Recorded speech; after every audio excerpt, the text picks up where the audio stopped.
I mean, you know how they do it, Oh, right? They do like the 5 yeah. seconds silence so I can I get know, visual. at the end, after lottery, I'll just say the last thing that we can talk is, revised finals predictions. Okay. Yeah. We can end it with that. That's a good idea. Yeah. A little bow wrap. Right. All right. That sounds great. So we're gonna start recording in three, two, and one.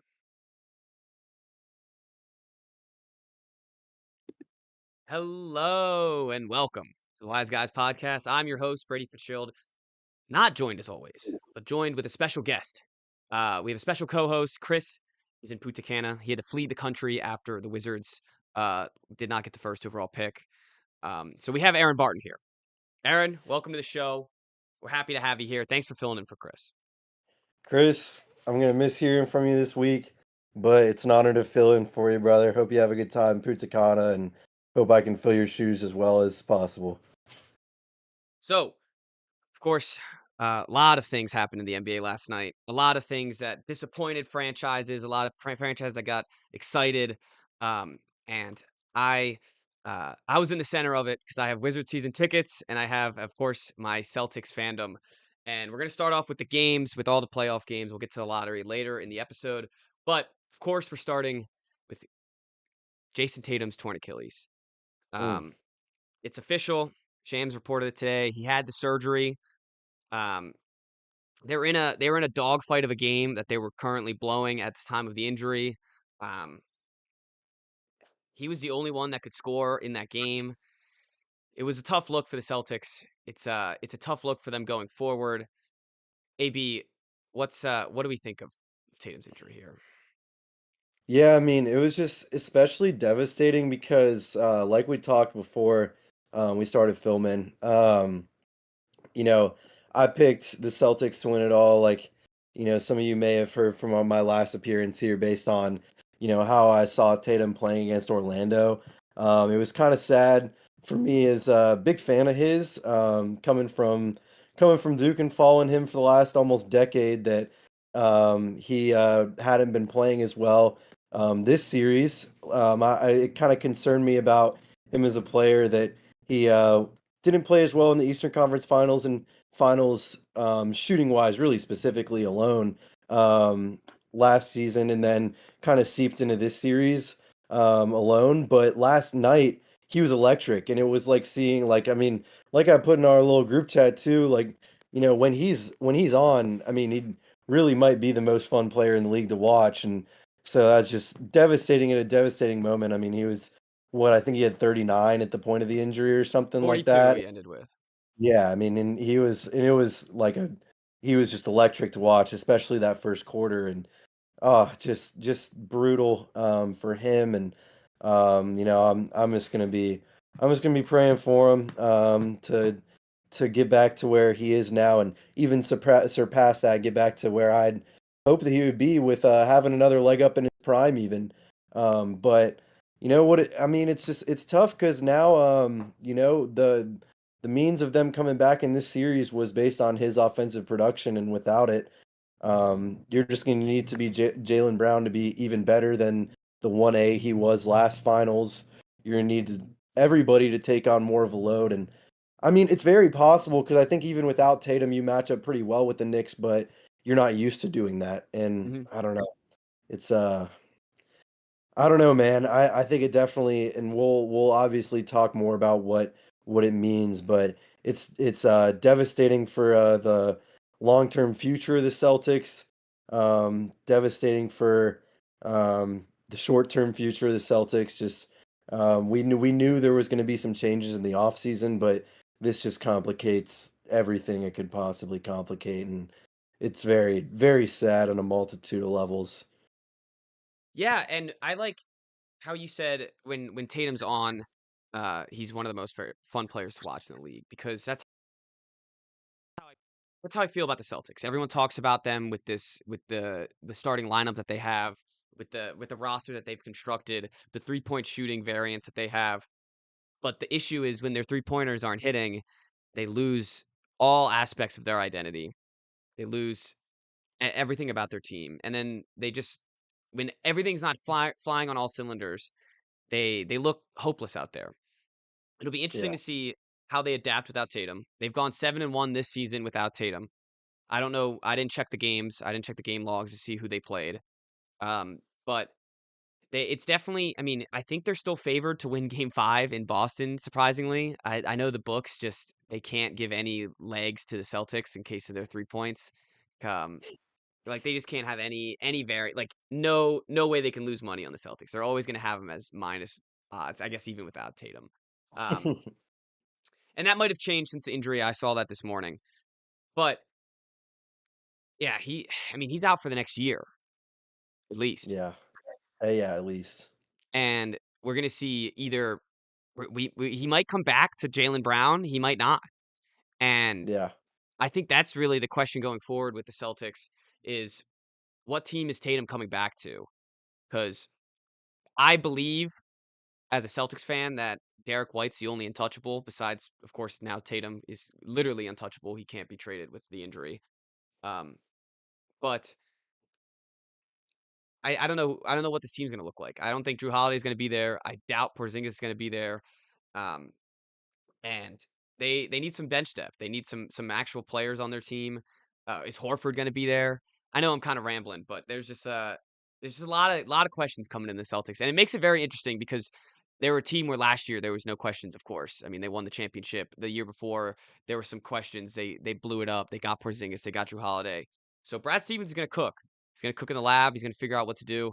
But there's not a lot of avenues. They're already in the second apron, and paying a boatload of tax money because of their roster already, and it makes all these moves virtually impossible. Yeah. Yep. So let's give some credit to the Knicks because before Tatum got injured, they came back and they took the lead, and they just fall. They play right into the Celtics issue where they just give me the open three at that point. Like they're at the end of the game, like towards the end of the games where the Celtics are getting stiff. Um, in all these games that they've blown, it's like an 8-point lead, maybe a 5-point lead by the Celtics, and they're still taking threes. They're still taking they're not taking good drives. They're not passing the ball. They're doing this ISO ball crap, and the Knicks just fed right into it. Um, Mikal Bridges was incredible, unconscious in the fourth quarter. OG Anunoby was great the whole game, um, and they just took the easy points where the Celtics were giving it to them. And that's been the theme of the whole series. Where Yeah. and I don't know if the Celtics without Tatum can defensively hold up against Brunson, because Derek White and Drew Holiday were getting cooked by Brunson, and then McHale. Um, maybe Karl Anthony Towns has a resurgence in game 5, and if there's other games afterwards. It's just disappointing, man. I'm rambling because I'm disappointed. No, it's very fair. But I mean, you know, I have endless things to ramble on come Hornets talk. We go where our emotions lie, and I think that it's tough for the Celtics because you go from feeling like you have an embarrassment of riches to being in with slight anxiety about next season to really having a boatload more question marks over a 12-hour span. And that's never a fun thing as a fan base to have to go through. So, especially when you're this close to a finals, I mean, Yeah. you're a couple rounds away. So No, and they had the confidence tough. going in. They just had this bang up job against the Magic, which was a tough team. Played them great defensively. They overcame it. Mhm. Um, but you're as you said, it looks like on paper it looks like an embarrassment of riches. And then when it comes game time, oh, Horford's 38 years old. Jaylen Brown doesn't have legs right now because something that happened in the Orlando series. Your backup Um, center is Luke Cornett. yeah, Like, backup center Luke Cornett or Porzingis, who has been terrible this whole playoffs. yeah. Um, and when you lose those guys, like they had 6 guys to start out with Pritchard and I guess 7 if you count Cornette. But the second they start sucking, it gets bleak, and there's not a lot of options.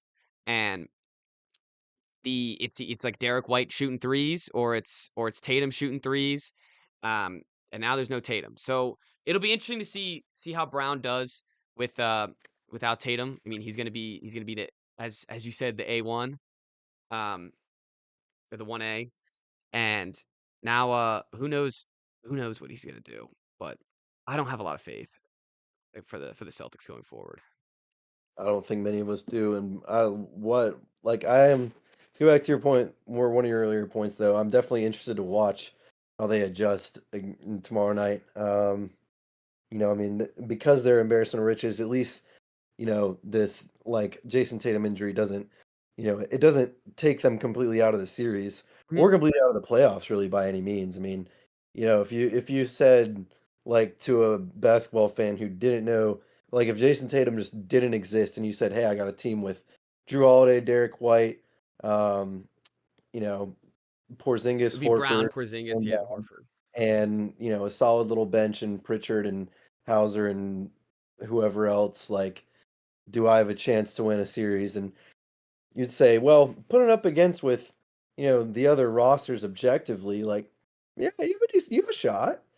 You don't come in feeling amazing as you do when you say, well, objective top 10 player in the league in Tatum, it was fringe top 5 depending on the day.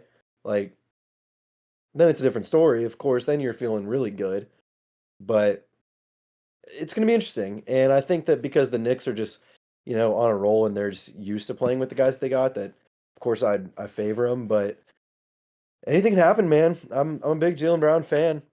I'm a big uh I'm a big underdog story fan, and now the Celtics are that. So hey, you never know. Yeah, you do never know. I do wish you mentioned Hauser, I wish he was out there. Um, he he's been injured since the playoffs, sorry, since the Oh, Miami playoffs games. uh, Um, not wrong. Miami, Orlando. Wrong team.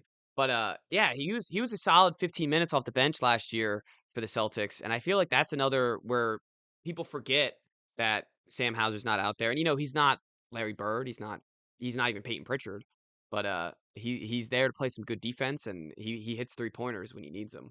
Um, Valuable 8 minutes, man.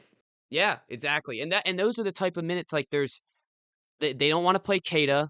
They don't wanna play, they don't have Brissett anymore. Who'd they get? Torrey Craig. They don't wanna play him. I mean, the guys that we've drafted recently, JD, Davidson or whatever, they don't wanna play him.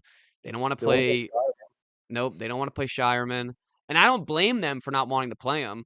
It's just that those are the people on those are the next men up.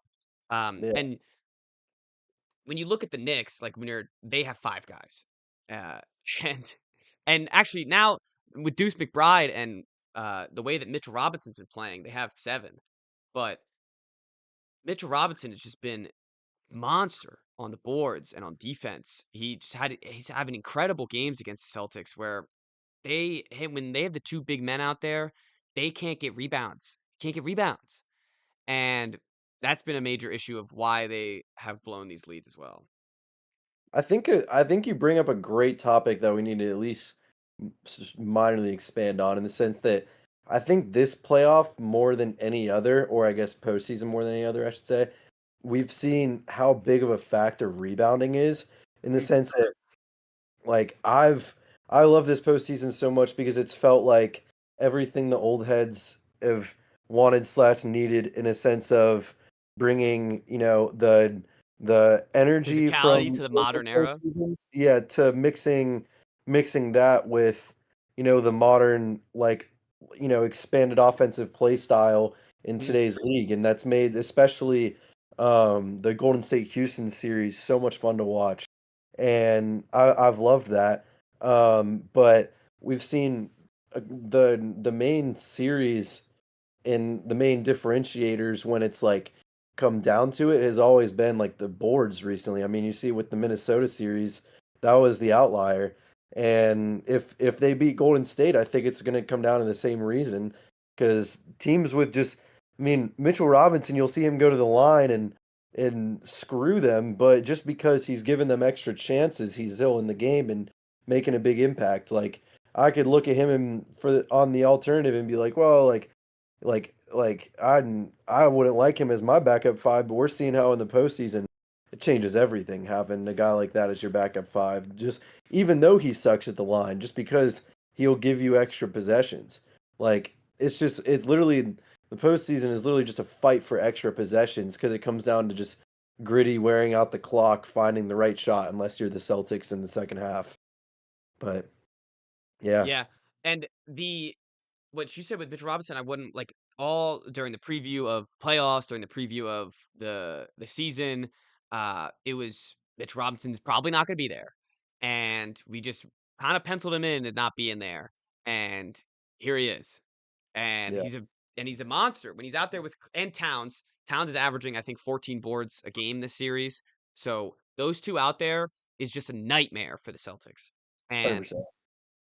they even without like, now without Tatum, I can't wait to see who's gonna lead the team in rebounding. It might be Brown, and but they don't have like, Horford doesn't get boards like he used to, and Porzingis just looks lost out there. I don't do you have thoughts on Porzingis? I mean, it's just like I don't know. It's almost like he's accepted being a being a 7'2" role player, and it's like to me, it makes no sense. Like it I get like in the unwillingness to assert his body, no diddy. I got I had to be reminded of like a Ben Simmons because it's Yes. like to me it's like when I watch him I'm like, dude, you could be pushing dudes around fighting for boards and Mhm. you're just sitting out on the perimeter or waiting to get a switch and it's like, bro, just go be big. It's like, but he doesn't want to. And So it's like, frustrating. yeah, I mean, I could he plays just like a taller Davis Bertans now. Yeah. And it's like Yes. what like what's the point of having you out there as our big that we traded for from the Celtics perspective? Yeah, yeah. If you know you're not gonna if like all you're gonna wait to do is be a perimeter guy, like you know, they don't need that. Like that's why Horford's down there banging around because they need somebody to do it. It's They like got him that should because be you, they want him Horford. to shoot threes, not because they need him to shoot threes. Yeah. You know, that I think that's kinda what you're getting at, right? Yeah, I mean, yeah, definitely a little bit more so just like he's just I don't know, and maybe it is partially schematic as well, but it's just like, dude, when you have somebody that's a weapon like that, he shouldn't be a package guy you use to try and get buckets. Like that should be somebody you depend on to anchor your team on both ends when they're that big, like especially because you know, once upon a time you'd watch him and he was dominant. So, like, come on, like, I get it. You know, the injuries and whatnot made you much less willing to go down there and bang around, but, like, that's I mean, if the Celtics are gonna win, he's gonna have to go match up against Mitchell Robinson and others, you know? He's just gonna have to. And he had 7 points last night. 4 of them were off these 2 putback layups that were exactly what we needed in because all we do is miss three-point shots, so that's exactly what we need is some putback from our 7-1, uh, giant guy in the middle, Yeah, and you're so right. The fact that he's just on the perimeter all the time, when the whole game plan of everyone else is to shoot threes, and I guess that's what they tell him the game plan is shoot threes, but yeah, he needs to be big. He needs to get boards. He needs to get dunks. Um, and he needs to rim protect. He keeps getting in these switches. Every time he's in the game, he gets switched with Brunson, and Brunson cooks him. And it's the same yeah, thing with Horford. So now, are we gonna have to start a game with Horford and Porzingis both out there? I just feel like Brunson might just kill us. yeah, agreed. It's, I didn't that's the one thing I didn't expect would happen. Not that Brunson wouldn't kill us, but that OG Anunoby and Mikal Bridges would just be able to find their spots anytime they wanted to. Yeah, it's 'cause, Anytime, like it's because a lot of it, they're trying to utilize the mid-range too, and Boston's just letting them do it. every time. And it's and when you have guys that are that consistent, it's like you gotta I get it, it's not the best shot, but like you gotta watch out for all types of offense and I don't know, it's like again, it's like the Knicks identity of just being gritty and playing most of the game and playing with the same core group for most of the season is proving to be a formula for playoff success, which I mean, you tell most people that they would agree with you before the season even happens. So I Hey, don't know. when everyone said in the offseason, this is this is the team that was built to beat the Celtics. It ended up being in their fruition, of course. I mean, and history is history. That I mean, I guess of course they haven't won yet, but that's where we are now. And Mm. when you look at Mikal Bridges, it is a perfect trade for them because he's 6'6", he shoots over uh, Derek White and Drew Holiday every time. His arms are as long as Kevin Durant, but he's 6'6", and he just gets the ball over Drew Holiday and Derek White, and there's nothing they could do. They really can't position themselves any better. He's going in full sprint on these drives, and then he just stops and he does a fadeaway and it goes in every time. And because regardless of size, with their length, they can switch anybody except Brunson onto anyone on the Celtics, and that And just Cat. does Well, I guess Tatum's well. gone, so never mind. Well, I'm just saying Tatum can or Cat can guard 1 through 5. He couldn't guard Like Tatum though. That was apparent. I He mean, was sure, he was yeah, getting but I'm beat. just saying even then you're not like losing out on like a drastic matchup. Like sure, Agreed. Tatum might get a couple extra buckets if he's playing well and Towns on him because he can't stay with him on the first step, but like still, I mean, you the fact that you can just go one guy to the next if you're New York, I mean, just creates a lot of problems. It does, and it wasn't. That's not what I expected. I mean, I expected Drew Holiday to be um, a little better defensively, Derek White to be a little better defensively, and the what you're saying with Tatum, that was their game plan was to just have switches with Tatum with find Brunson or find Cat, and you attack them, and they I mean, it worked for this game as we saw before the injury, and it just they no one else figured that out. Nobody else figured out and maybe they couldn't do it, maybe they're just not as skilled as Tatum, but nobody else had that switch. Everyone else had just drove right into OG Anunoby or Mikal Bridges, and you just can't do that. They're just too good at defense. Agreed. Alright, is there I guess we kinda started with this. Is there any hope here for the Celtics? Uh, I think, I mean, we need like a 50-point Jaylen Brown game, right? yeah, I mean, because I guess we're just talking about, Ooh, 40 and 40 from uh, Derek White and Pritchard? because for now, I guess, because we'll revisit this on Friday. So for now, I guess we're just talking game 5. And in that stance, like, I definitely, I don't even like, know if there's a game 6 out there. I'm only looking at game 5. that's what I'm saying. If you're talking tomorrow night, I definitely think you got a chance. Yeah, for sure. In game 5 in Boston, with everybody that you got, right after Tatum goes down, you'll want to show, hey, we're Boston. We can still have a fight in this Yeah, series after I hope we lose they our have some fight. I think so for sure. I think they come out much more focused and disciplined than they have in the past. I definitely like it. It's Uh, funny, it could be that shot, like, a championship team, they're all like and this is sports psychology that us under a microphone always project because, we're not in the playoffs, so we didn't win a championship. But everyone's always like, "Oh, do they have that motivation to repeat? Do they have that drive?" And hopefully, if they didn't have that drive, because they were lollygagging they've lollygagged for 4 games against the Knicks. They've lollygagged. So yeah, um, maybe this shapes them up. And like hopefully since Tatum was so heliocentric with this three-point shooting, like, he's shooting like 18 a game. Maybe the whole team just dies down on some three-point shooting and just tries to get some easy buckets. maybe. Well, I guess all we can do is hope. Um, another shout out to I feel like I haven't done it enough, but another shout out to the Knicks. I was bringing out the brooms last time you were on here before the series even started, um, and it did not go my way. So shout out to them. But let's move Acceptable. on. Are you ready to move on? Yeah, let's go to the games tonight. All right. Yeah, so we're going to get to the games tonight. Warriors, Timberwolves. Wait, nope.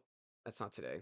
That was Oh, yesterday. and actually, I Yeah, guess we could do before we that do one. that, do we have anything else from I guess Dubs T Wolves we want to go on? Because I mean, like the game last because I mean, we'll talk about game 5 tomorrow as well once we get to that, but on the game last night specifically, um, felt like a similar story to game 3 in the sense that the Warriors were close for so long and you felt like they had a chance, but at a certain point, it's just like the talent factor comes into play, and Minnesota just kind of pulled it out.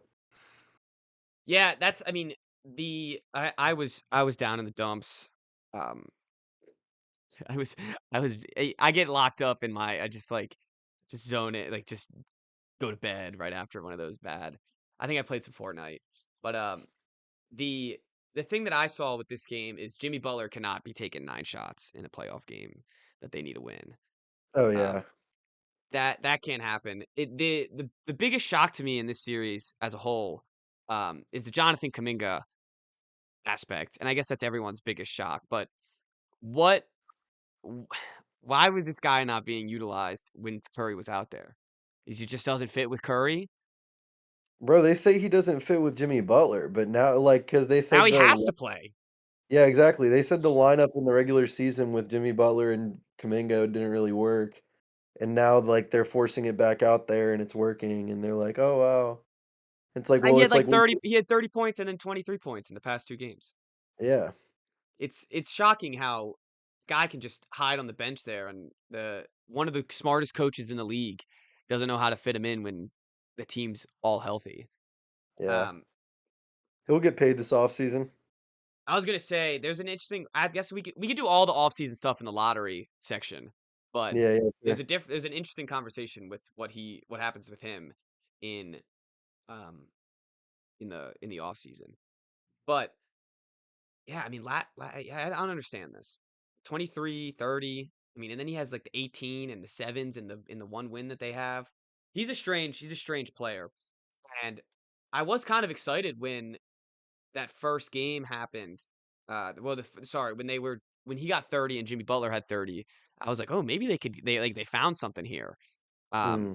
and then they couldn't even get that one done. And it's because of the I mean, it's because of the boards. It's because of a ton of things that the Timberwolves are doing, and of course Anthony Edwards. Oh, yeah. Anything specific about this game, or you just want to do the? We could just go to the series. Um, no, I mean, now we talked on that game, we might as well talk on the games tonight. Yeah, that sounds good to me. Um, Go with ahead, lead the Cleveland way. yeah, I mean, with Cleveland, Indiana, again, maybe this isn't good juju, and maybe I should learn that, but, it's what most sportscasters do, so I'll play the role. Um, I have I have Pacers +8 and Nuggets +10 tonight, I and also have that. beautiful. And why and bets aside, I think, I like Cleveland winning, especially now that they're healthy back at home. But I feel like Indiana makes it really close and gives them a scare, and Cleveland just hangs on. 'Cause Indiana's, like, so, like, just dialed in at this point, like, it feels like they're, like, they have it in their heads that they're going to the Eastern Conference Finals, and, like, while Cleveland's better than them, like, talent-wise anyway, and, I mean, maybe some people would push back on that, but I feel like that's the case. Like, they're just like, "Screw that narrative," like, "We're going for it all." But I think that being at home will help Cleveland win, but not by much. I don't think it will be by much. And I feel like Pacers take game 6 just out of going back to Indiana being all pissed off. Maybe even in similar to game 4 fashion. Doubt it, but possible. But yeah, that's what I'd have to say on that. And I guess if we're gonna if we want to just make this as condensed as possible and just turn this into a conversation, let's go ahead on the next one too. Yeah, I mean, I just like close games across the board tonight. I felt like the Thunder winning by 10 Oh seemed wait, like a now we'll hold up. We'll hold up. Sorry, I want to stay on Indiana Cleveland for a second. oh, okay, okay, then that's fine. Yeah, you can go we can go one at a time. I just want to Yeah, talk about how the Pacers. I mean, they Eastern Conference last year or Eastern Conference Finals last year. Um, they're like 11 deep. They have guys that, would play on other teams that don't play on this team. Um, they're a lot of fun to watch. They're high flying offense. They've played great defense this season, which has been the key, from last year to this year. And they've just really like they took they stole the identity from the Cavaliers. I don't know what the identity really was because they were just one of those regular season teams that won a lot of games, but they got no they're clueless out there, the Cavaliers. And what were they up by like 40 at one point in this last game? Yeah, I mean, it just reminded you of the old head sentiment of like, "Oh, the Pacers have just been here before," because that's really what it felt like. I mean, Cleveland had it, all their players. Like, it wasn't like last Mhm. season when Cleveland was missing some guys in the postseason. Like, no, I mean, or like a few games before, which they even almost won that game. But Yeah, that was uh, crazy. yeah, but like it really just felt like Indiana being like, "Yo, like that's cute. You got everybody back. Like we've been here before. We're doing this. Sorry." Like that's what it felt like. I don't remember if we had you on close to the trade deadline or not. I think we did, but I'm sure we didn't talk about the Daniil Hunter trade or the Andre Hunter trade. Um, what how did you feel about that when he got traded to Cleveland?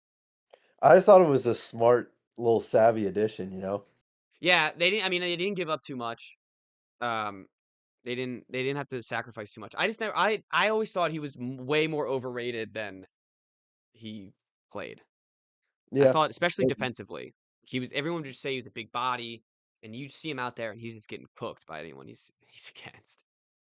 Yeah, maybe. I don't know. I feel like he's like not been as good in the postseason as he typically is as well. But yeah, I mean, who knows what's happening right now.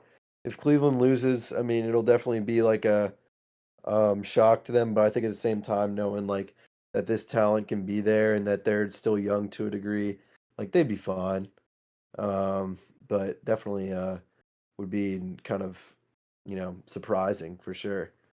Yeah, I love this Pacers team. I started like this was I think it was game 2. Yeah, when they took the second game in Cleveland, where I was and the Celtics were down 0-2. I was like, even if the Celtics get out of this Knicks series, like I don't know if they have the horses to go with the Pacers. And I think people will shit on the Pacers a lot or shit on the NBA a lot if the Pacers make the finals. And I think you're just not watching ball if you shit on the Pacers if they make the finals because Yeah, I mean, they're fun. yeah, they're definitely like not my preferred style of play, but like you got to admit like that. I mean, they can just run and gun past anybody. Oh yeah. I mean, it's just like that's their style, and I didn't think it would get him past Cleveland because Cleveland's like in advanced analytics, just kind of better in every way. Like they're marginally better in offensive rating. I think they're around the same in assist percentage and better Well, and in rebound. they had the best player. They had Donovan Mitchell. Yeah, yeah. I mean, sure that too, but yeah, I mean, I was just kind of like, well, I mean, Cleveland as a team is just kind of they're pretty similar teams, and Cleveland's just better in pretty much each capacity. So that's what I went with. But then now it's like, dude, I guess they're just good enough and fast enough to be able to do that or win that way against anybody. And I mean, I think that just the thing, if they were to run into trouble against anybody with this play style, it's going to be New York. So, like, if Any that team if could it slow does him end up, down. yeah, if it's going to end up being an interesting series, or no, if those teams win, it will end up being an interesting series for sure. Yeah, that's a good matchup against, Pascal Siakam. The couple glimpses you get of Ain't No Stoppin', Obi Toppin. Um, Yeah, there's they like the way that they fly with their forwards are just impeccable. And you don't need like they don't have that one. That's the other thing about the Pacers why people don't like them very much. Um, at least in the mainstream media of liking things, um, is because they don't have like they have Halliburton, they don't have a superstar, and they play team basketball. They had 25 assists in the first half against Cleveland. 25 assists in the first half. that is crazy. All right, we can go to Nuggets Thunder. Yeah, I mean, kind of it's back to what I was saying. Like, I just felt like a 10-point spread was a little egregious for tonight, especially because like most of the games have been pretty close. In this series and Oh yeah. it's coming down to the final minute a lot of the time. So I just wasn't willing to give the Thunder 10 points. I could see them winning at home, but I could also see, them losing in a close one at home. So if I had to pick, I would say the Thunder win this one.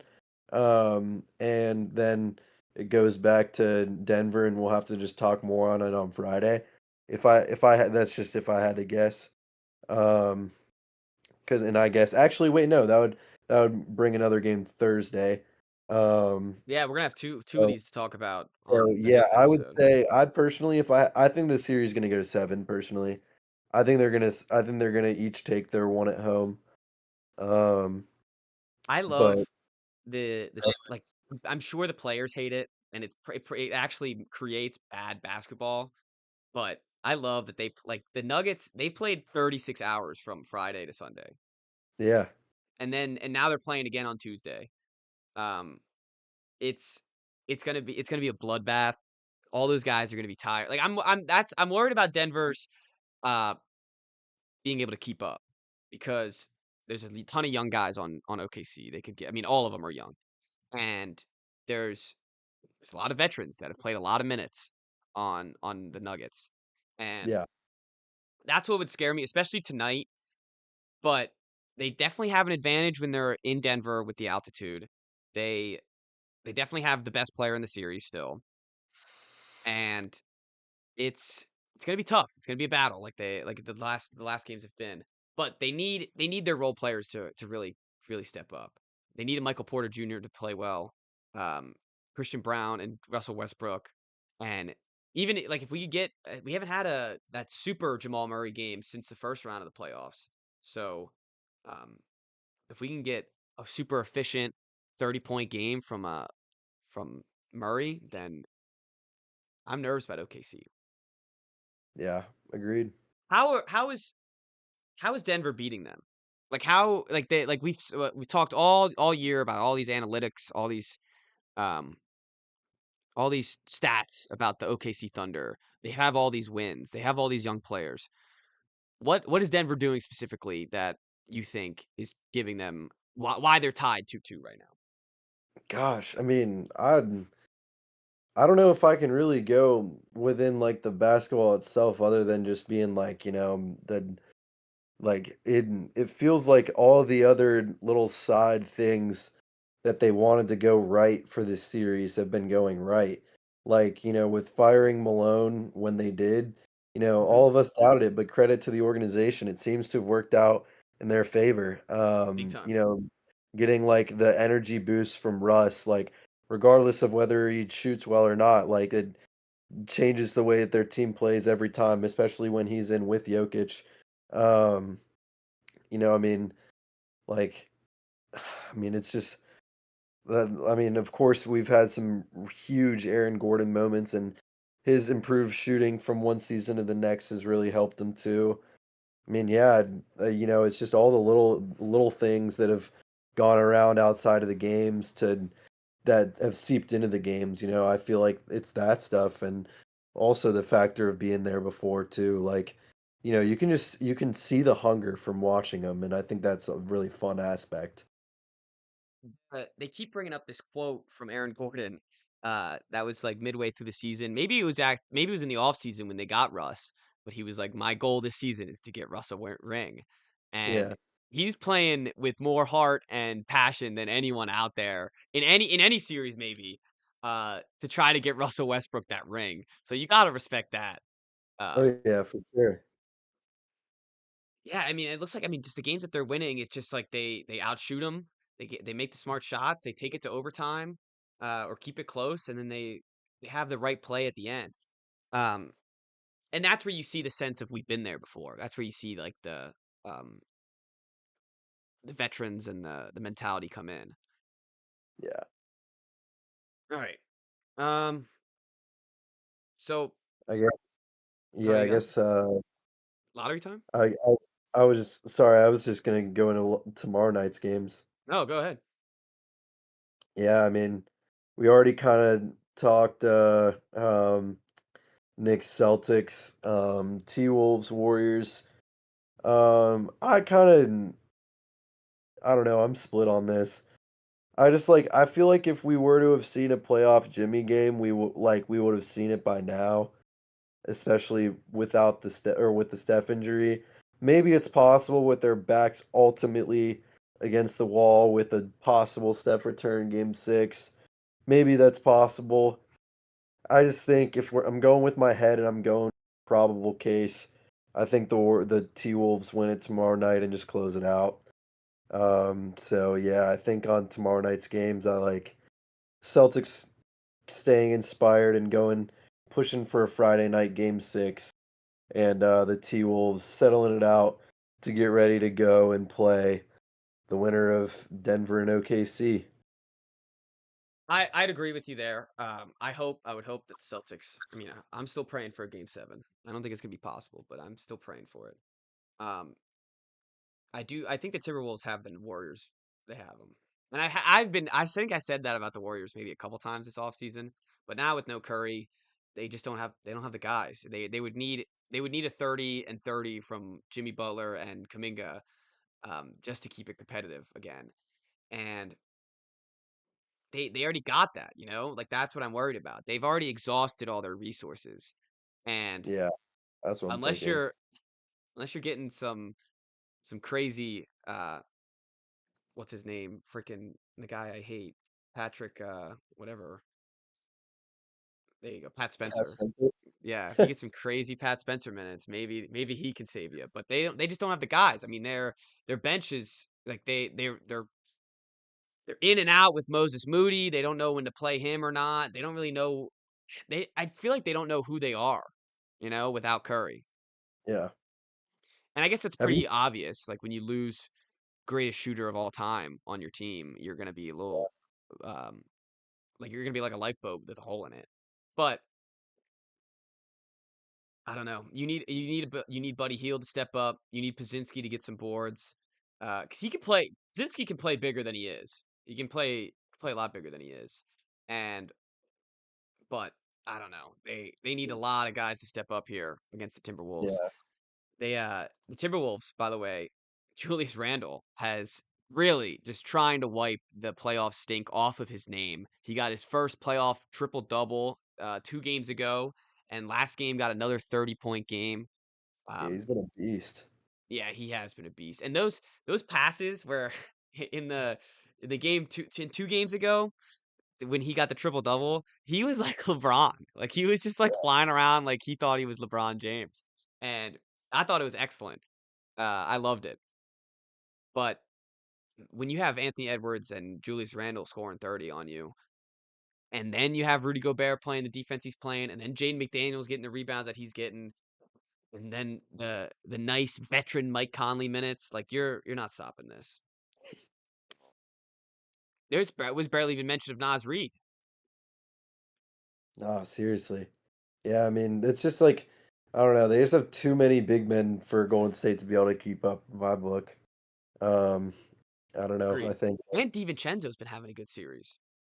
yeah. I mean, they'll definitely, regardless of who they play, it'll be a fun Western Conference final for sure. I would love to see the Denver Minnesota rematch, but um, OKC Minnesota would be cool too because it's like the young potential face of the NBA versus the best team in the league. Yeah. It's fun. And they're both young teams, so it'd be like you're getting fresh faces into the NBA play or NBA championship no matter what. Right. All right. Well, Matt, do you think we covered everything? Yeah, might as well just go on a little bit of lottery talking with stuff.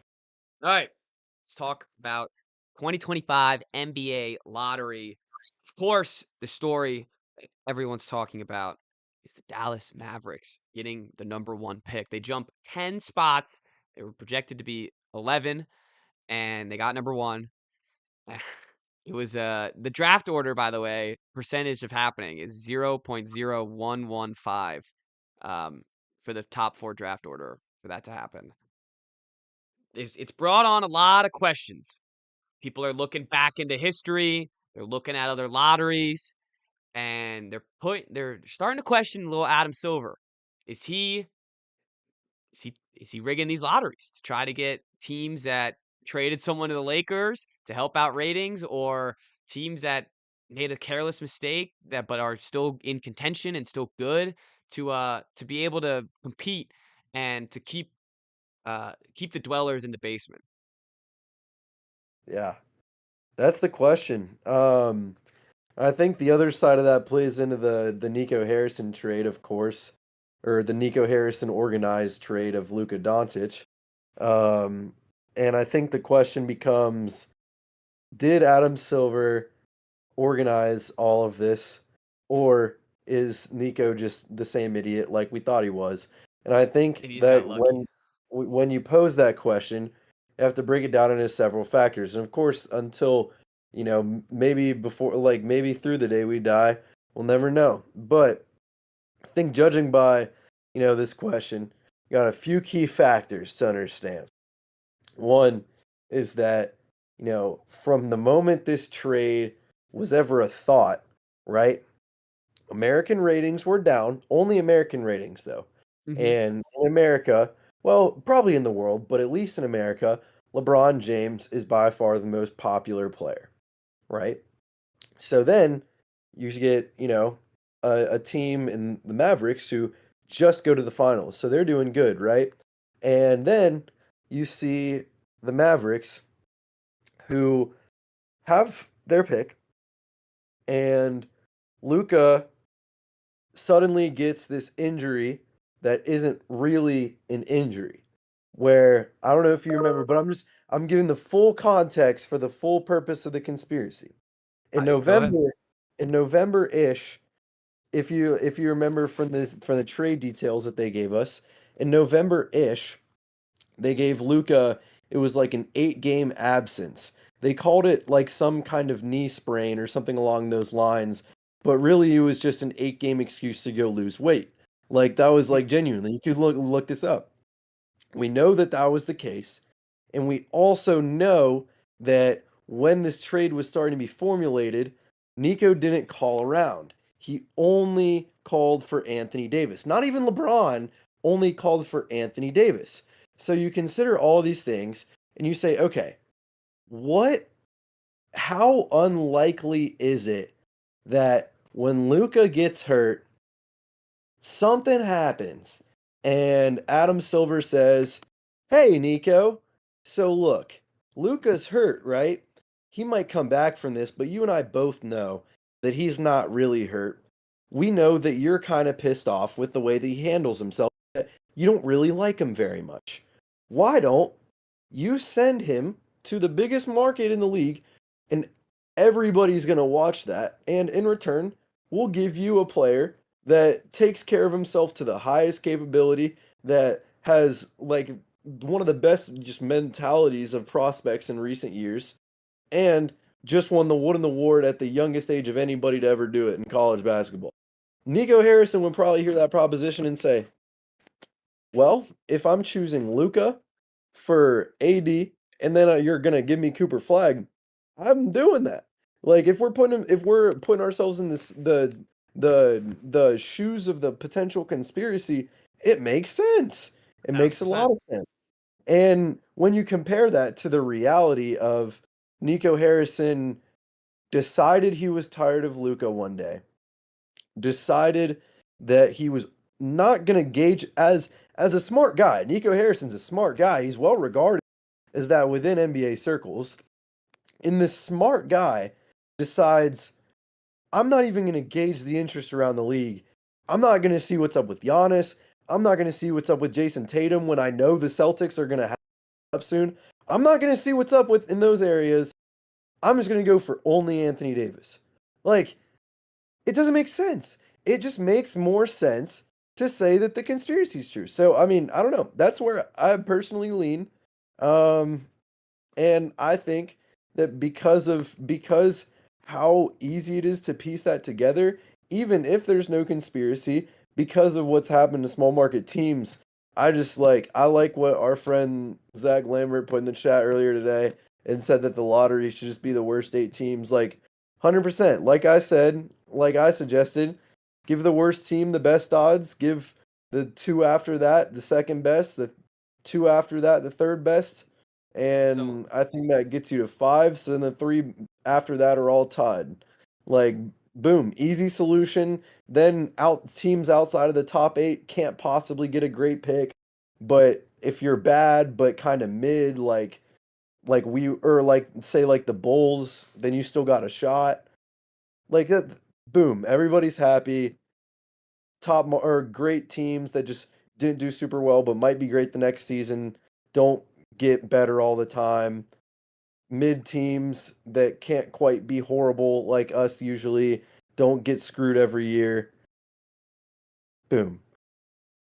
The bring it back to conspiracy. Um, as any good conspiracy, it comes out of just making sense out of the reality. And now that we see the pieces together, it paints the picture of maybe this is what happened, and maybe this is what it could precise. There is also the scenario, which is I would like to I don't know what I want to believe because I kind of want to believe it's conspiracy, but that also kind of like deludes my favorite league where that's just crummy and scummy of them. I agree. But and it's hard not to think that it's rigged because of it's San Antonio's number 2, Philly's number 3. All those teams have superstars on their squad. Yeah. What a surprise. It's like Um, all those teams, yeah, will probably like or just yeah, could be 50 win teams next season. yeah, exactly. So and as to your point, um, they should if you're in the plan, you shouldn't make the playoffs. Or sorry, you shouldn't be in the lottery. You made the Yeah. plan.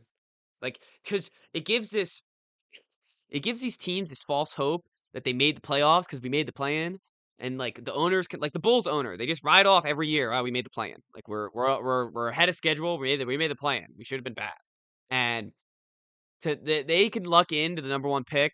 And I guess the Bulls wouldn't be the worst case scenario, but like, what if this was like the Warriors? What if the Warriors lost in their playing game, or Minnesota and lost in their playing game, and then just ended up with the number 1 pick? Like, none of this is there's no fairness in any of this, and no other sport does the lottery like this. So Yeah, I mean, I think sorry, I didn't mean to cut you off. no, Finish go up. ahead. I was gonna say, like, I think we saw how detrimental it is for the NBA specifically doing the lottery the way that the NFL does it in the tens.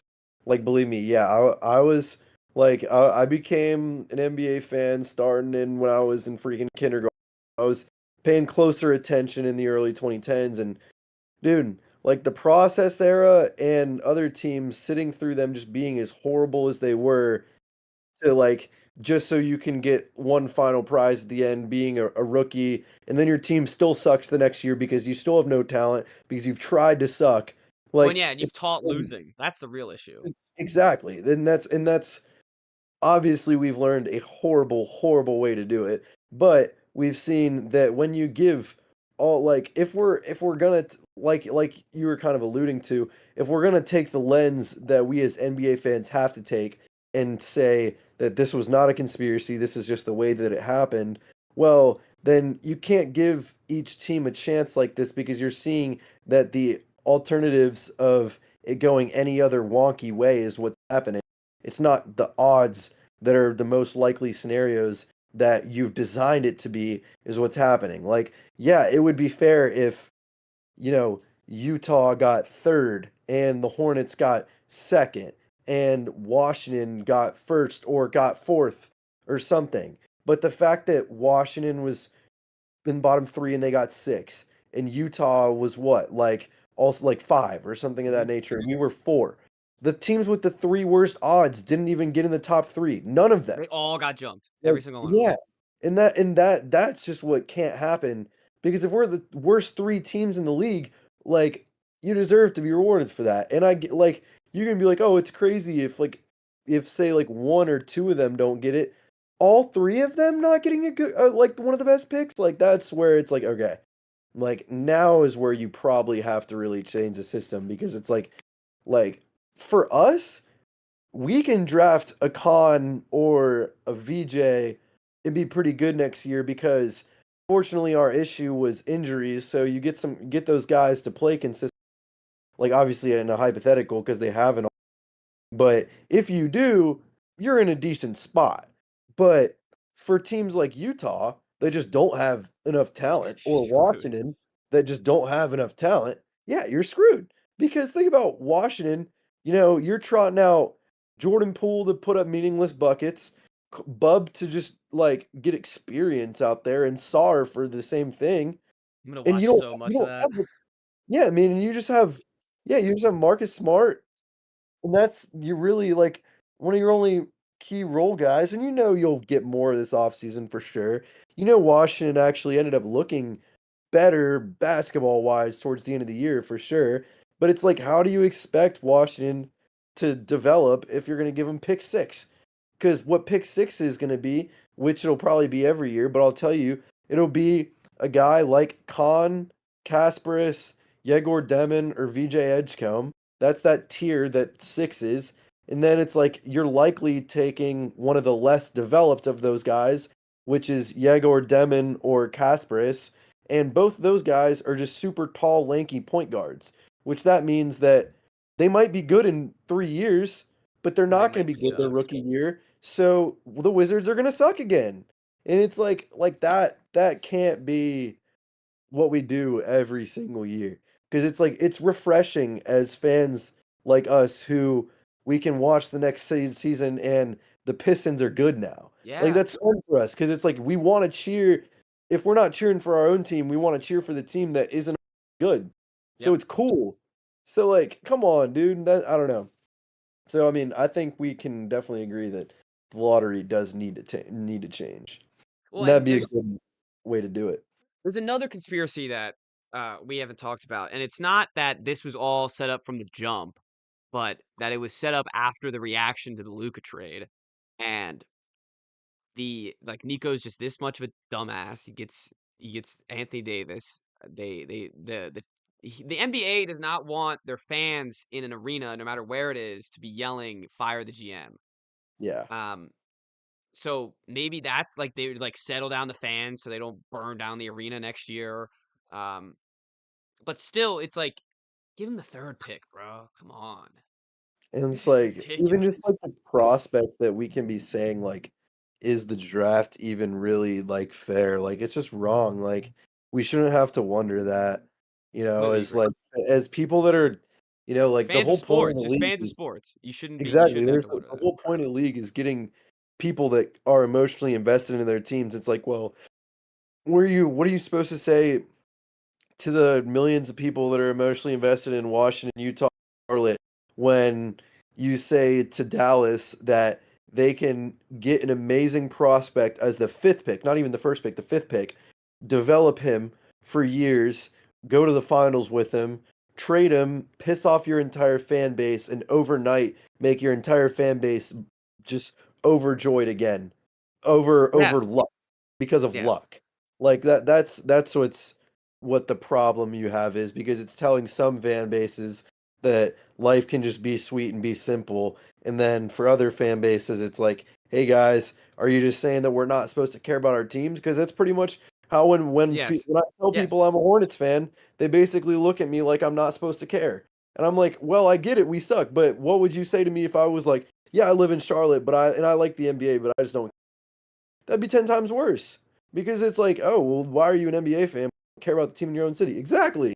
Oh, well, then you say it's justified if I don't because we're historically bad. It's like we got to find a right answer.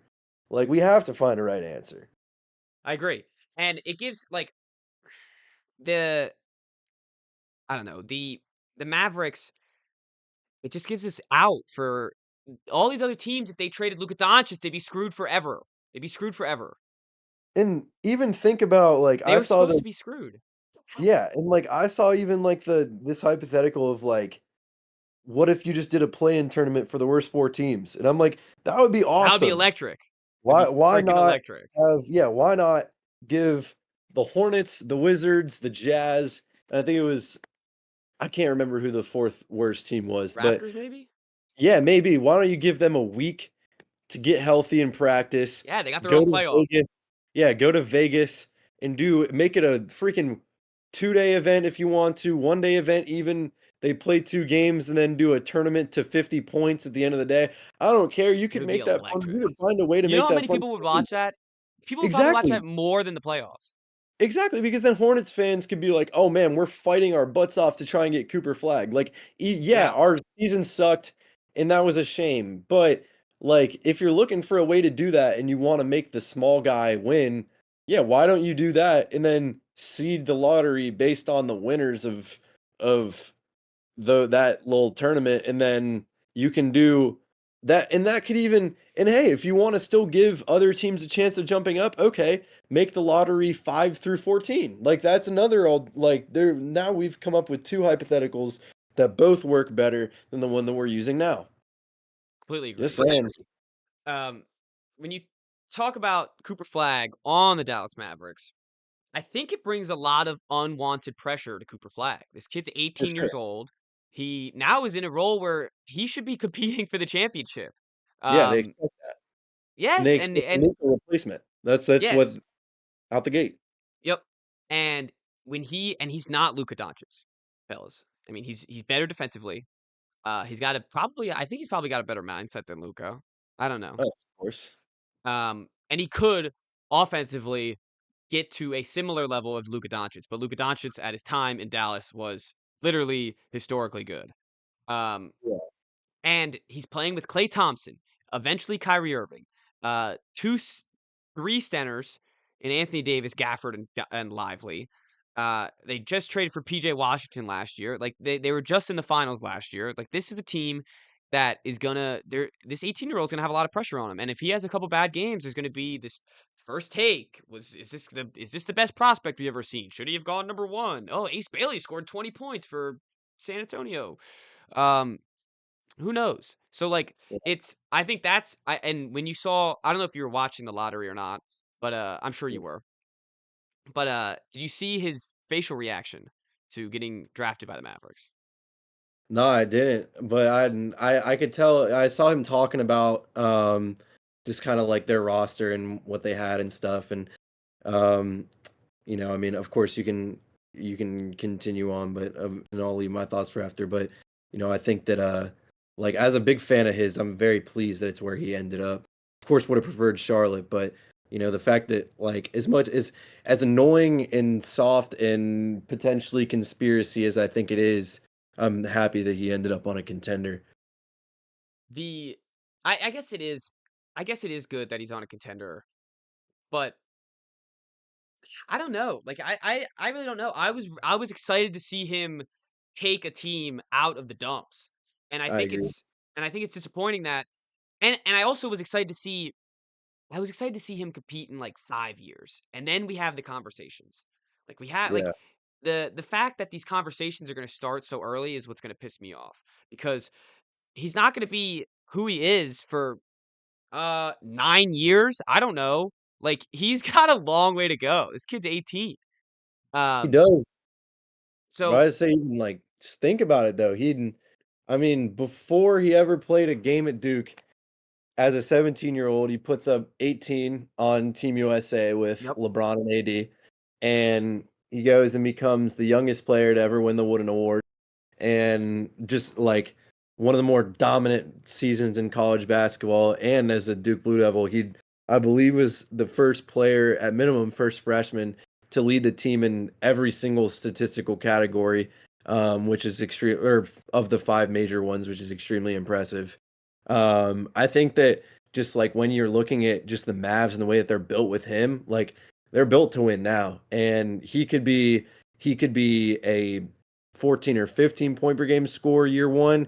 He could be a 23 to 25 point per game score year 1, and I say those things 'cause, he this team is almost built perfectly for him to be a winner year 1 with them.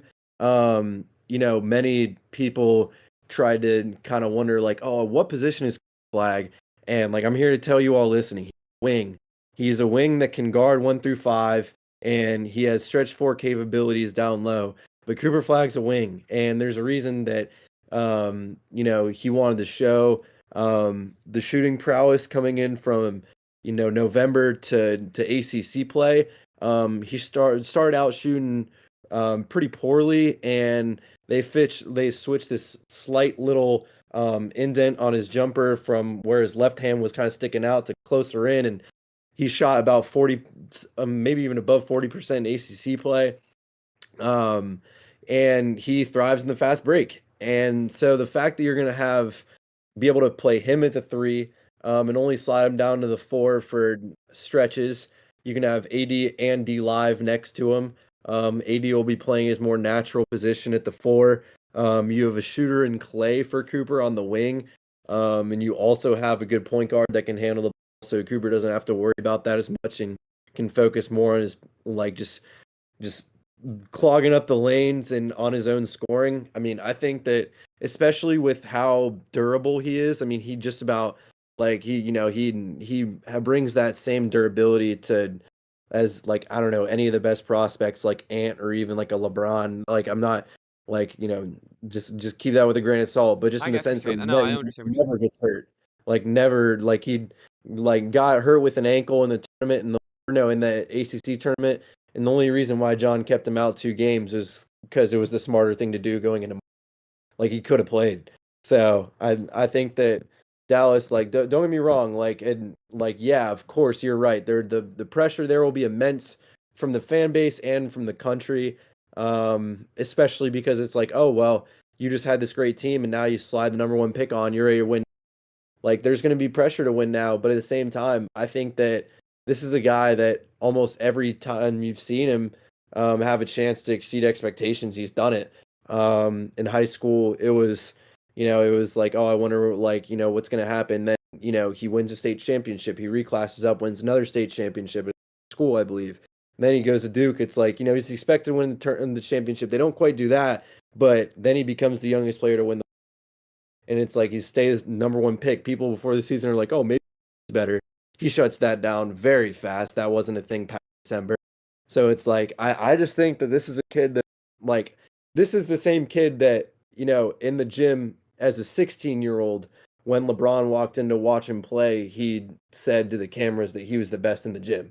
I mean, like he's got unreal confidence, unreal belief in himself and his work, and that all comes from I think that they're going to be they already were a contender next season, but I think that by landing Flag, you've just prolonged yourself the games that you were going to lose by missing Kyrie in a different capacity. Because you can get somebody else to play the point guard and you can just put more of the usage on Flag, and I think that he's going to have some growing pains like he did in November, where he's going to have the ball in late game situations and maybe not come through. He might, like have that issue where he dribbles a little too far out and guys can steal it early on. So he has to tighten that up.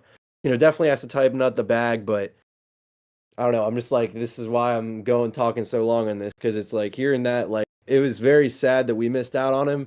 But like, I just truly think that like the Dallas championship window is now from the moment he steps foot there to whenever he leaves. And Austin, honestly, until probably whenever he becomes, because unless his mindset extends to wanting to stay with one team his whole career, his whole family and him were huge Celtics people. So it wouldn't surprise me if come time for the LeBron to Miami move, Coop to Boston.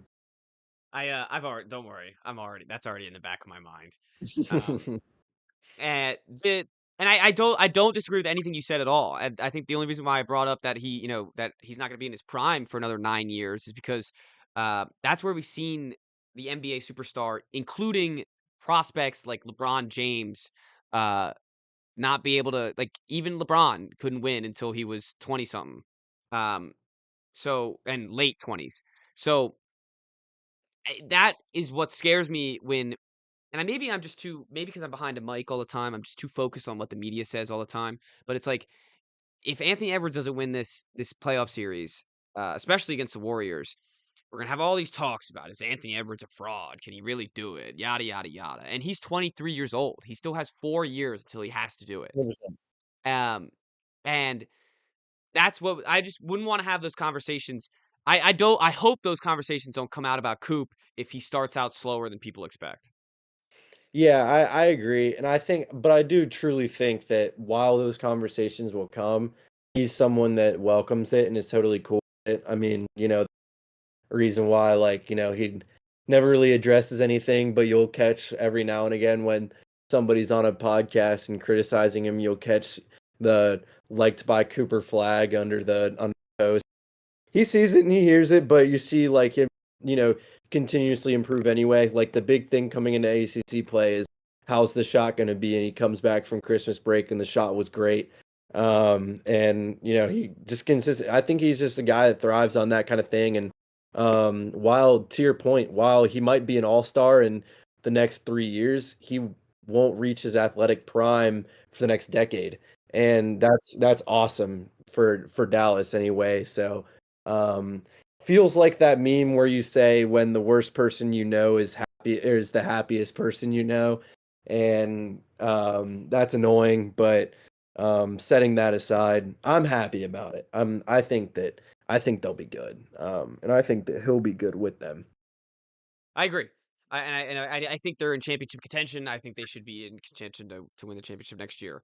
It's funny the noise that I didn't think it was going to be affecting Cooper Flag. I don't think anything gets to him, but it affects me. I don't want to hear it. Agreed. All right, let's go a little bit down the lottery. The Spurs are another one. Like, what are we doing? Come on. How the Spurs get number 2? They're now gonna have, probably Dylan Harper seems to be the guy that everyone's penciling in there. Um, It should be Ace, in my opinion. It should I was absolutely be Ace. when I say that out loud, it's like they just got Castle last year, who's a point guard, and they just got Fox this year, who's a point Yeah. guard. So yeah, go get Ace because you need a wing score anyway. Yep. Your starting small forward's Harrison Barnes, and with all due respect, he's got a few more years in the league. I mean, he was playing Yeah, a he's great kicking it. role in the finals when the Warriors went 73-9. So, like he's on his way out. They need a new wing, and their wings are Vassell, who's more of a two, Sohan, who's more of a stretch four and can't shoot, and Keldon, who plays a really good six-man role. So you don't really have anybody that's a solidified future small forward. So just go take Ace, and it doesn't matter that you're at pick 2. Like, picks 2 through 4 are all gonna be fit anyway. Like, it's like and no yeah, none of the guys if you see a guy that like this is for anybody watching too. Like if you see a guy that you like slide, it's not going to be because they're not good enough. It's like he just said, Dylan Harper might be the second best prospect, but why would the Spurs take him? And maybe they will. Maybe pinch me. Maybe I'm dumb. But like We do that all the time here, don't worry. and then in the Sixers, why would they take Dylan Harper? Like they have Tyrese Maxey and Jerry McCain. But I think at that point, I'm really interested in honestly in Philly trade down or just trade scenarios in general with that number pick, just because I don't see them having a use for it if they take if Ace isn't there, I don't see them having a use for it. Because yeah, again, another why do you need another guard? But besides the point, I don't know. That's definitely what I've been thinking. Would you use the 3rd pick to try to get off um, the Paul George contract? I wouldn't not just for that. I would need Yeah, return, you'd want but something in return. I But would that need the 3rd something pick would get you solid. something in return. Say say Houston calls me and they say, "We'll give you" what was it? Like number 10 or something, like around that range. Like, "We'll give you our pick Yeah, they got and 10. Reed Shepherd and Cam Whitmore, and you take on I think it's I don't know who would have you take on matching contracts to whichever extent. We give you we'll take on Paul George and you give us number 3." I do it.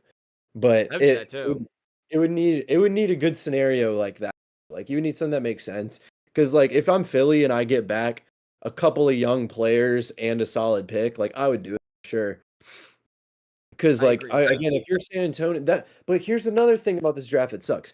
You just gave San Antonio and Philly who don't even need to pick the pick. Like, they just like, neither of the players that are the 2 clear best guys up talent-wise in Ace and Dylan, neither of those teams need a good guard. I mean, like, both of them could benefit from a lanky wing that can get a shot up over anybody, but, like, that's the thing, both of them could benefit from that, so if one of them take them, it's like, one of them should trade that pick. The so We don't need Dylan here. with the Nice. speaking of trades with the 2nd overall pick, we kinda skipped through this. Um, well, I kinda skipped through it. Do you think Giannis is that enough for Giannis? Oh, no, I don't think so, because, again, when you look at it, it's not like there What is about an one? yeah, yeah, I know, and it's like, when I'm thinking about that, it's like, you gotta look at the gap between Cooper Flagg and then the next guys up, and just judging as a prospect, and when you're looking at that, it's like, well, if I'm if I'm the Bucks, I'm not saying that Dylan Harper or Ace Bailey can match up with the worth of Giannis by any means. Of course I not. say if I'm Dallas, I say, "Oh, Cooper Flag for Giannis potentially." Like I'd give that some thought. I wouldn't even do it because Giannis is 31, but I that's the only thing that would make sense. But I mean, no, you Clearly, would need Nico more. has not cared about that, so Yeah, I need more. I need more if I'm Milwaukee than just number 2 because even though the receiving team only gets, say, like, I don't know, 5 years tops of dominant Giannis, like, I need more than that. yeah. I You need gotta give your fans something to give hope to them. yeah, like, in Dylan Harper or Ace Bailey would not be I would need at least more picks or a good player. I'd agree with that. Sixers, so what are the other options you think they could get to trade out? I don't know how much you've looked into Um, this. I mean, it just came out yesterday. yeah, I mean, I haven't looked into it a ton, but, I mean, I guess you could also say I mean, thinking off the top of my head, who could even possibly I don't know, I mean, I just don't see, I guess if you're Washington, you could say, I'd give Philly, um, I would 6, and you trade take Paul you George?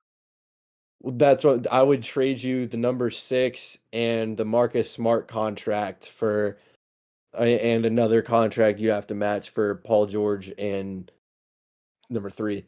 And I guess if you're the Wizards wanting to you could say, "I'll take on Paul George for you." I think that's it. I kinda like that for the Sixers and the Wizards. Yeah, they 'Cause both get a more des or a pick, or they both keep a decently high pick, and they get something that fills their need better. It's not a bad alternative there, no, and you could definitely see the Philly fans talk themselves into Marcus Smart so quickly. for sure. 1,000%. And hell, give him Chris Middleton too. We'll take both of them Yeah. for Paul George in the third. Oh, Um, yeah. and then yeah, I think that Sacrifice that works out for both mental teams because then Philly could take a prospect at 6 that doesn't need to play immediately and could be good in the future. Oh, yeah, Huh. We might have just solved both those teams' problems. maybe. So the Jazz, I mean, the Jazz, the Nets, the Raptors are going to be fine. Pelicans are going to be the Pelicans. But the Jazz and the Bulls and the Nets, like, what does their future even look like? I mean, that's kinda what we were just talking about. I mean, I think the Bulls have the best future out of all of them, just because you have, like, Josh Giddey, who just started becoming elite this past, half a season, and you also have Matis, who, Yeah, we was both picked like Montez. but has number 1 pick potential. Yeah, You have Kobe White, who's still young and getting better. Like, you have talent, and you have the most reason to look forward, but team like Brooklyn, like, they just don't have the talent. Team like Utah, they just don't have the talent. Like, we liked what we saw from Flip at, the end of the year, but it's obviously, you're not gonna bank on Larry Markkinen, a jump from Keontae George and Collier being enough to get you to the playoffs or even play in. Like, no, I mean, not in the they're West. trapped in purgatory again. I mean, you're gonna have to hope that whoever you talk can be a real factor for you. It's a shame. They're the Pistons without the Cade Cunningham aspect. Yeah. They have a lot of decent players that are high draft picks, but not too high. Um, Young and head coach that is inspiring and yeah, gives them good schemes and sets them up for success and wants them to be good down the road, but just don't have the guys. yeah, it's a shame because they pull out wins with Will Hardy all the time. Yeah. Um, all right. Keep Well, the on rest. keep Oh, on what were you gonna say? educating our friends. I'm using the restroom real fast. Oh, wait, we can wrap up if you're. I think we're Um, good. it was gonna take me literally 30 seconds, but All right, all right. I'll stay informed then. I'll keep everyone informed. I'll keep everyone going. Hopefully, we don't hear him peeing in the pod. That would be kind of. Oh, he muted himself. Um, that would be hilarious. I'm not gonna lie. The Hornets without AB here, I don't really know who they take it for. He wants Colin Knippel, of course, because AB is a Duke fan. If you haven't realized, um, and I think that would be a good fit for them. He's kind of similar to Salon, I feel like, or at least what they thought Salon would eventually become. We'll have to check in on AB when he comes back, but I honestly have no idea what Salon did this season. Uh, and the Wizards, I got season tickets for them. They are going to be playing some shitty basketball again. I'm going to see a lot of losses in Capital One Arena. If they do this Philly thing and they get a top 3 pick, I'll be a little more excited. But they're not going to be very good. Welcome back, AB. Thanks. Let's talk about Colin Knippel and your Hornets love for him, and then we'll wrap up the lottery and then do our predictions and get Yeah. out of here. I already sad because Hornets fans are like, if we went through all that just to get a con Knipple, then that would be sad. And I'm like, well, look, you guys didn't spend almost a year watching him, and it's like, what the way I look at it, like, yes, of course I love him because he's a good guy, but at the same time, like, I mean, we don't, while it's the same thing as last draft for me in the sense that I think that we have even more talent coming into next season than we did coming into this season. And it's just none of it's healthy. And judging by that, if you're gonna bank on, if like, of course, because every draft's perspective, you got to look on if things go right this year, not even perfectly, but just right, which guy benefits us the most. Mhm. And last year you took the route of, well, we're probably going to be pretty good, so it doesn't really matter because we can take a guy like a who we can just let him marinate and grow in the G League and play in spurts, and we'll be a play-in-ish team anyway, so that's fine for this year, right? We didn't predict everybody getting hurt like they did again for just the how manyth season in a row for Hornets fans, which sucks. But this year we're coming in it from the same outlook of okay, well, you're gonna have B Mill coming back, Trey Mann coming back, Grant Williams coming. Nurkic on your bench too. Mark Williams is your starting center. So you've got center kind of covered for now. You're gonna have to give Mark extension soon, which sucks. So you might want to trade him, but we'll see on that. If you're gonna stick with Mark for now, you at least don't need to go center. So we've ruled that out. You don't need to go point guard. So that scratches off Yegor Demon and Kasparis from Illinois. You don't need a wing because you have Brandon Miller. Or I Ooh, guess what a about Trey wing. Johnson? You don't like Trey? I know you love Knippel, but He's a point guard. He yeah, like I don't need another guy that plays the role of LaMelo. Is just the way that I'm looking at it. fair enough. And then, another answer is VJ Edgecombe. And he's I certainly would not mind VJ, and even I might even really like him, and he might far exceed my expectations. The only reason he isn't a preference for me is because the shot isn't as developed yet, and when I'm looking at next season specifically, I want a rookie that can instantly be a good role player. And if VJ's going to have to spend some time in the G, like I think he could be an all-star for sure. He's definitely got that talent. Like he's nice. But if it's going to take him some time for him as a player, I'd rather him go he gets all the time he needs in a place like Brooklyn. You give him a couple years and he can be an all team. That's awesome. For us, I'd rather have a guy like Khan who I know day one he'll be probably above a 36-37% three-point shooter day one. Day one he'll be able to be your second or third playmaker if you want him to be. And day one he'll be a capable defender that's 6'6". And that's great. And I don't why I'm saying those things cuz I think VJ could probably has a higher ceiling than Khan, but I think Khan will make a Lower career floor, of well, maybe, and I was gonna say I think Khan will make a career higher floor. I meant. of Sorry. of instantly being like as soon as he steps in the league, he'll be a slightly worse version of Bogdan Bogdanovic, pretty much.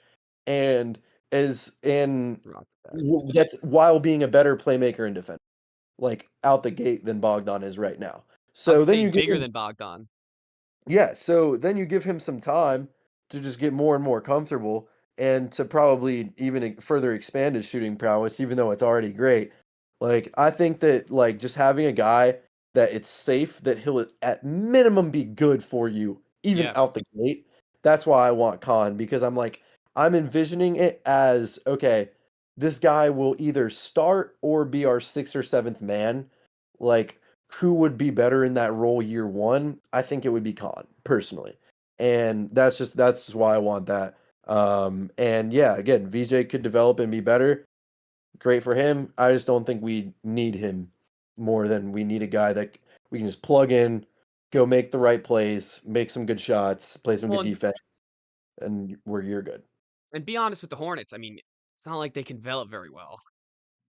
I mean, but it's an like I'm not It's a new judging. regime. I was gonna say I'm not judging like the Hornets as a whole as what I saw before 2023 pretty much because I just don't think that's fair. It's like the same thing of saying like oh, like the Hornets can never like build up a winning culture. It's like, well, they just signed and like going into year two of our new head coach and new ownership. It's a completely different culture that we haven't seen yet in the franchise's since the franchise's birth. So you just have to give it some time to separate the franchise's history from who's currently running it. And that will take time, but I think within the next 5 years, you'll see kind of a shift in the way they're viewed in a sense of in the similar way that people began to view the Kings differently, like about within the last 5 years as well. Because it's like, just essentially taking us more seriously. Because I Oh yeah, mean, and it's not gonna happen until this new ownership until they do have that yeah. It never happens it's like, until it oh, happens. the culture's there. But Yeah. exactly. But until that, your point is gonna remain fair from the stance that we're gonna still kinda, reap what we sowed from having mal or bad ownership. No, And I that's mean, as a bad culture. as my secondary Wizards fans would know, they they're the same way. They've been having good deals since their new GM came in. It seems like I don't know what their coaching scenario is like, honestly.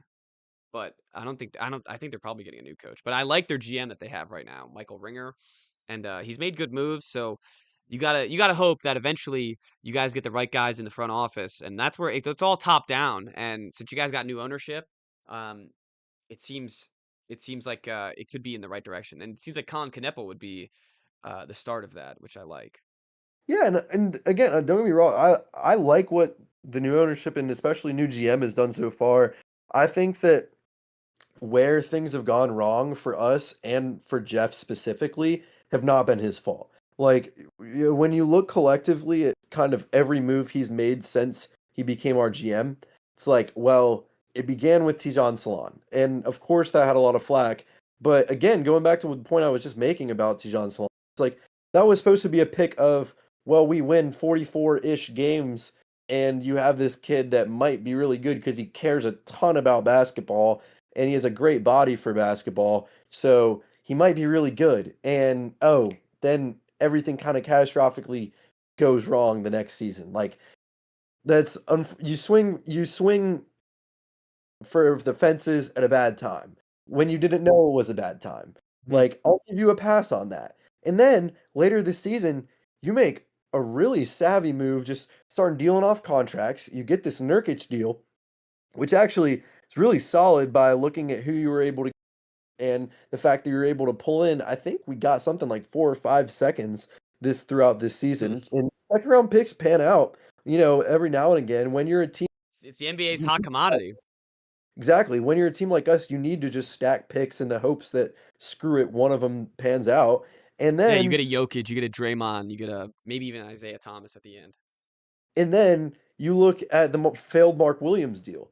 That wasn't Jeff's fault either. Oh, And you if you love look that at the deal. deal itself, it was fantastic. I mean, you got a Dalton Connect, who you really probably could have, Should have or drafted. some many say should have drafted anyway. And you also get freaking Cam for a center that's played 82 games up to that point in 3 seasons. It's like, and it makes sense because we didn't want to extend him so instead, we were like, screw it. This is a perfect scenario. And he gets there. Mind you, that week, he had just dropped a 38.22 rebound game. Yeah, He how gets injured was he? Yeah, gets to the Lakers, and then the Lakers decides, "Actually, sorry, we don't want this anymore." Like, It was very and the unprecedented and yeah, and under talked about. yeah, and the league even admitted that they did wrong, but because we're the small market guy, we get screwed. And that's just kinda how it goes, and I say all that to say there was a lot that happened with Jeff's, um, time with the or throughout Jeff's time with the Hornets so far that has been really good in sentiment and just, like, timing wise or for other factors that are out of his control just hasn't worked out. So I'll say I'm much more weary of year two Charles Lee than year two Jeff Peterson. Is because and I say I'm weary, not necessarily like I want Lee gone because I didn't like what I saw, but I'm still giving him the benefit of the doubt that even though we watched Brandon Miller shoot literally 41 shots one game and make like I think nine, like you were dealing with a horrible roster, like, at the time. I get it. You're dealing with missing, like, at that game, I think you were missing 4 or 5 rotational. I understand. Like, it can't be easy to even get basketball that look good out of that. I understand. But if we have our guys and we come in and the basketball doesn't look like we're hungry, fighting for W's, I'm gonna be concerned. Yeah. No, I agree. And it sinks like just to wrap this all up with the two conversations we just had, like with the Wizards and the Hornets doing the right moves recently, it's even more annoying that they don't end up in the top 5 Right. or 4, 5, 3. Couldn't agree Um more. let's wrap this up. We had our predictions when AV was last here and we both picked the Celtics. So we're doing a redo on the NBA champion. And I want to hear who do you got? Gosh, well, I think that has to turn into what do you see for how the rest of the finals goes. And if I had to guess, I probably see um it being if I really just had to give my best possible guess right now, I think I go Knicks Timberwolves and I like oh my gosh. I think I almost like the Timberwolves in 6 or 7. Like, I almost just like this being the beginning of, like, Anthony Edwards. The league didn't want him to be the face because he was, arrogant Immature. and yeah, and immature and had the baby mama issues, but he plays so well and has so many iconic moments on this run that we all accept him as that. Obviously, we're all happy, but the league does it, and it becomes Ant-Man's league and we're like and the Knicks make it close, but just because they don't have as strong of a 1A as Ant, they don't get it done. But that's now I'm going full Ant hypothetical now that the I like it. Celtics. I'm a big fan of that. Um, I I'm gonna go with the Pacers versus the Thunder. Wow. Kind of a lame answer, but No, it's I think Shea gets it done. I think sometimes it happened with the Celtics. I guess not in the playoffs too much last year. They had a couple of those home games they lost that shouldn't have been a problem. But now when we boil down, like the best team is going to end up probably winning the championship, and they were the best team all season. The MVP comes out tonight, I believe. It might have already come out. It might be Shea Gilgeous-Alexander. I think he can be that 1A in a playoff series against they just have to get through Jokic. Honestly, is what I'm most worried about with the Nuggets. And I know Minnesota, they never faced last year, right? no. I'm not Yeah, sure. Oh, I don't think so. Minnesota and who? OKC. I know they definitely did. I'll do a live stat check for you while you're going. Yeah, check that one. Um, no, because I thought OKC got eliminated by Dallas, and then it was. Oh, I thought you were talking about how they played in the regular Oh, season. sorry, no, of course they have. No, I meant last year's playoffs. No, I think, you say Minnesota and OKC? Yeah, no, Yeah, they didn't play each other in the playoffs last year, no, that's what I 'cause thought. OKC lost to Dallas. I think that's a great matchup. I mean, they have talk about the 2 big men and double bigs. That is incredible. Like, you get Hartenstein, you get Chet, you get Rudy, you get Naz Reid, you get Jane McDaniels. Um, that's gonna be a super physical matchup, and I think Shea ores his way to a championship. Um, and I think the Pacers, if and when they play the Knicks, um, I think that's a close series. I am worried about the Knicks' physicality. There's some about watching this Knicks team though too. It's like they just don't go away, and I could totally see them making the finals because of that. Um, Yeah, and like you have to really cut their heads off. Um, right. but I like the speed that the Pacers play. And I like their big man. I like Siakam and Miles Turner as a better matchup than the Celtics big men against the Knicks. Facts. All right. Well, AB, just for the fans at home, the Cavaliers are up by 9 right now on the Pacers. Um, AB, thanks for filling in. We'll see you later this week. Thank you once again for having me, and yeah, I'm excited to join back on Friday and recap some of what we were been able to predict and maybe have to change some things, maybe not, but we'll see. I'm Yeah, excited regardless. it'll be fun. Maybe the Celtics will be fighting for a game 7 on coming next week, but I doubt it. I Um, look forward to it. yeah. All right. Well, thank you